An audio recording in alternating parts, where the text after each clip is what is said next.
$69. Nice. Day 24 of the $0 to $100 million journey, where I'm going to meet with Hormozi at his headquarters in Vegas as an equal. So what happened today? Well, no money in, big problem. Little bit of money out, just I bought some groceries and I took my wife out to dinner for date night, so lovely times. She's a happy chappy. And the plan for this week, so we're still positive, which is a very good sign. The plan for this week has pretty much just been, I'm going to smash the cold emails because I thought I had something that was working. And I've been smashing the cold emails because I thought I had something that was working. But that email, it seemed like I just got lucky a few times. And the last couple of days, I've seen not only no success, but I've seen people actively going, hey man, stop talking to me. This is like redonkulous. All those kinds of things, right? So, did I get lucky? Should I change course? You tell me. Leave a comment because I would love to hear some external opinions. But my insights for today, I've got two of them for you. So insight number one is about being deserving of what you get. So Charlie Munger had a great quote, which was, if you want to be a millionaire, you need to deserve $1 million. I feel like I might have butchered that quote slightly, but the moral of the story is the world's not yet crazy enough to reward a whole bunch of undeserving people. So that's an idea. The world is not yet crazy enough to reward a whole bunch of undeserving people. Note that there are definitely some undeserving people who do get rewarded. It is right there in the quote. But it's not crazy enough to reward a bunch of undeserving people. And the reason that I bring this up is not to call you out personally, I'm sure you're a fine person, but someone on one of my videos commented, hey man, when you get your $100 million, you should give me, I think he said $1 million. So I was like, haha, that's a lot of money, you know? And my response was something to the effect of, look, I'm not going to give you the cash. I would much prefer to give you the skills and tools that you would need to be able to make your own 10 million and beyond.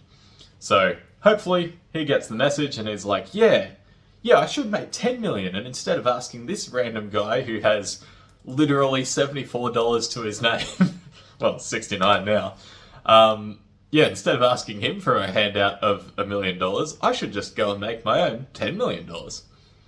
So best of luck to you, friend. But it got me thinking about how, what he's done to deserve $1 million and like why I would go, yeah, $1 million for you, 100%. That list would include number one, he's born, possibly, could be an AI bot, I guess we'll never know. And number two, he left a comment on a YouTube video of some guy who has $69 to his name. So, might not be the best strategy, and I would say that probably undeserving of that million. Now, if we fast forward this another, let's say 10 years, and he got that $1 million from me, and I changed my mind. I was like, this guy asked for it, I'm going to give it to him. So I give him this $1 million. What's realistically going to happen with it? The answer is probably not, he's going to take that $1 million and turn it into more money later, right? Because he's not equipped with the skill set of getting this huge lump sum, call it an inheritance, and being able to manage anywhere near that kind of money in a responsible way. Like if I woke up right now and I saw, let's even say $100,000 in my bank account, I'd be like, right, it's time to buy a new laptop. I've been waiting for this for ages. I would invest about 50% in stocks. So 50 grand, new laptop, that's going to cost 16 grand. We're up to $66,000 out of my account within literally 24 hours. right? And then I'm like, oh, time to buy that water filter that I've always wanted. To be 100% honest, if I got 100 grand as a lump sum one time, I really struggle to imagine it lasting in my account for more than maybe a week. I feel like I could hold out for a week pretty comfortably. But yeah, I'm not equipped to handle 100 grand right now, right this very second. What I am equipped to handle is 2 grand right now. If someone was like, here's 2 grand, you've been a cool guy, thanks for being a dude, and they gave me 2 grand, I can hang on to that and I can not spend that 2 grand because I'm like, yeah, this is basically, this is basically a paycheck for a fortnight, right? 2 grand's crazy. 2.5 grand, same thing. I'm like, well, man, might spend a bit of it, gotta buy groceries, but I'm not gonna go out and make any crazy purchases. Same thing, I would say right now my threshold is about 3 grand. So if I get 3 grand in my account tomorrow, I'm gonna be like, wow, that's a lot of money.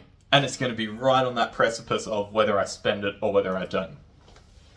Because I'm equipped to handle numbers up to 3 grand, but then once it goes beyond that, I'm done for, to be frank. So, we need to go step by step and increase that threshold so that I can get personally better at managing money and just be able to hold on to it and keep the money rather than just immediately getting rid of it. Part of that too is increasing our income and, having that flow of energy. And that brings me very cleanly to my second point, which is energy, insight of the day. So I was thinking about it today, and one of the things that I've been realizing is that so much of everything in life comes down to the principle of energy. So if you can be a high energy person, you get lots of opportunities, you bring energy to other people, and then they try to reciprocate, bring it back to you.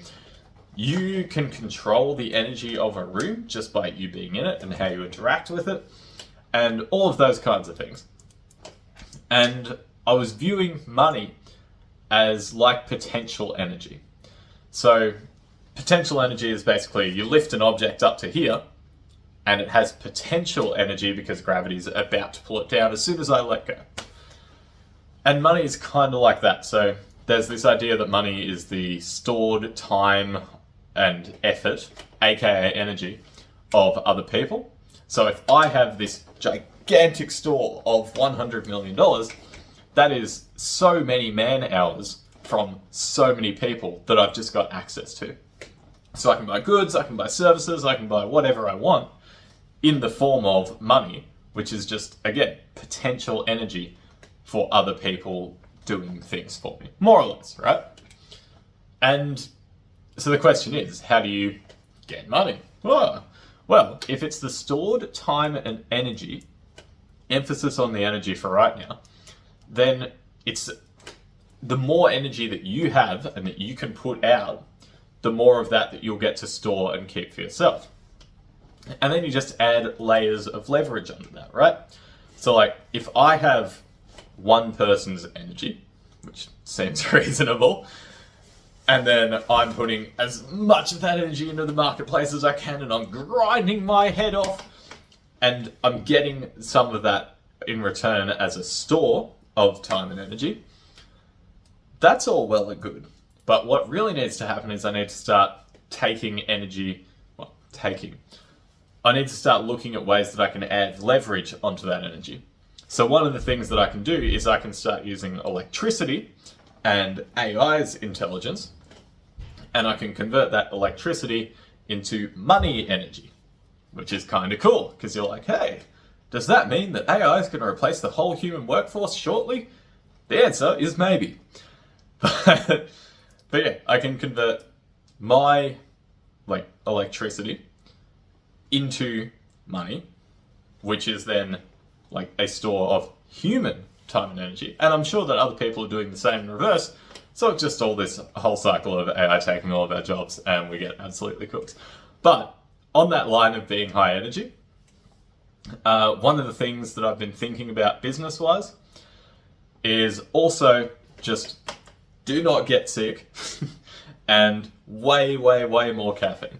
So I say that a little bit tongue-in-cheek, but if you can have like 3 days of full output with a little bit of extra coffee and then 1 day to sleep it off, I'm of the belief now that that's better than 4 days of half output. I mean, mathematically it checks out, right? Like 3 is greater than 2. And so I'm going to experiment with that a little bit. I'm going to try and take dedicated recovery days, like, well, today wasn't one, but hypothetically it was going to be one. And yeah, I'm just going to smash it out on the work days, take it back on the recovery days, and try to maximize my energy over, I'm going to say, a 1 month time frame. And then that's something that I'm able to track with my lovely habit tracker spreadsheet. So, signing off, $69, very nice, and I will see you tomorrow.